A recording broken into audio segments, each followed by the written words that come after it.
মেরা আব্বু আয় হ্যাঁ, মেরা শুভেন্দু আব্বু আয় হ্যাঁ।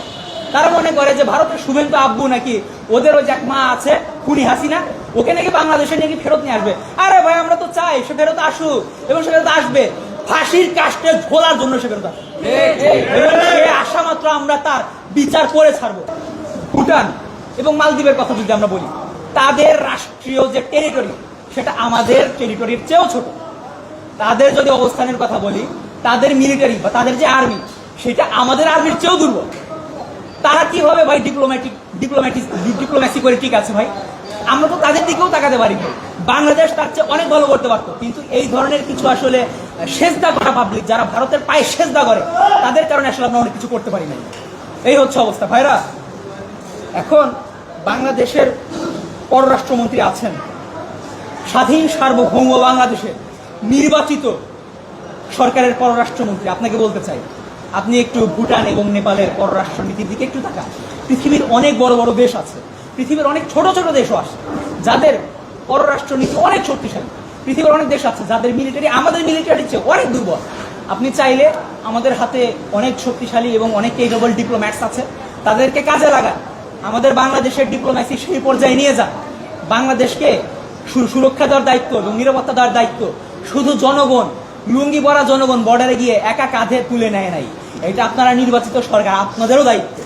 পাশাপাশি বাংলাদেশের স্বাধীন সার্বভৌম বাংলাদেশের প্রতিরক্ষা মন্ত্রী এবং একই সাথে নির্বাচিত জনগণের প্রধানমন্ত্রী জনাব তারেক রহমান, আপনাকে উদ্দেশ্য করে বলতে চাই, আপনি আমাদের সেনাবাহিনীর দিকে একটু তাকান।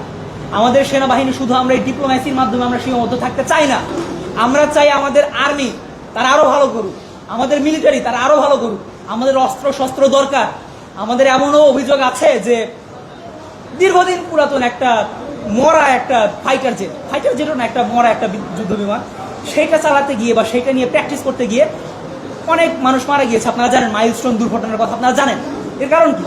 এর অন্যতম একটা কারণ এখানে পাইলটের আসলে এক্সপার্টাইজের আসলে যতটুকু ঘাটতি না ছিল, তার চেয়ে বেশি ঘাটতি ছিল সেই যন্ত্রটা, সেই যুদ্ধ বিমানটা, সেইটা ছিল সেলফ প্রবলেমেটিক।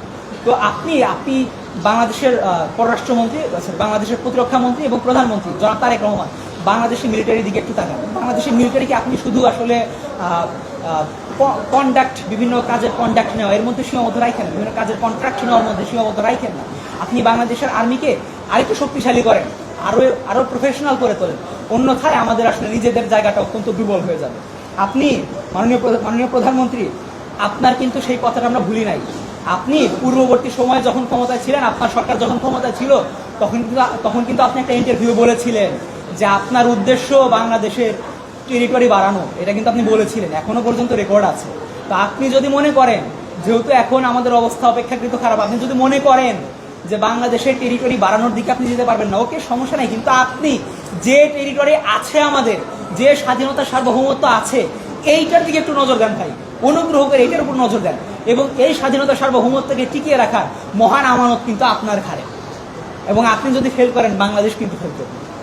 যাই হোক, এই পর্যায়ে শেষ পর্যায়ে এসে একটা কথা বলতে চাই যে আসলে আরেকটা গুরুত্বপূর্ণ বিষয়, এই যে ভারতের পশ্চিমবঙ্গে যে শুভেন্দু জেতার পরে বা যখন বক্তব্য দেয়, বাংলাদেশে একটা গ্রুপ আছে যারা বিশ্বাস করে যে আরে মেরে আব্বু আয়েঙ্গে, মেরে আব্বু আয়ে হ্যাঁ, মেরে শুভেন্দু আব্বু আয়ে।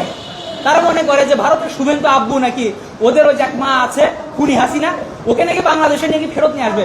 আরে ভাই, আমরা তো চাই সে ফেরত আসুক, এবং সে ফেরত আসবে ফাঁসির কাস্টে ঝোলার জন্য। সে ফেরত আসবে এবং সে আসা মাত্র আমরা তার বিচার করে ছাড়বো। স্বাধীন সার্বভৌমত্ব বাংলাদেশে তার বিচার আমরা করে ছাড়বো, এবং আমাদের শহীদ শরীফ ওসমান বিন হাদি ভাই, তার হত্যাকাণ্ডের বিচার আমরা আদায় করে ছাড়বো ইনশাআল্লাহ।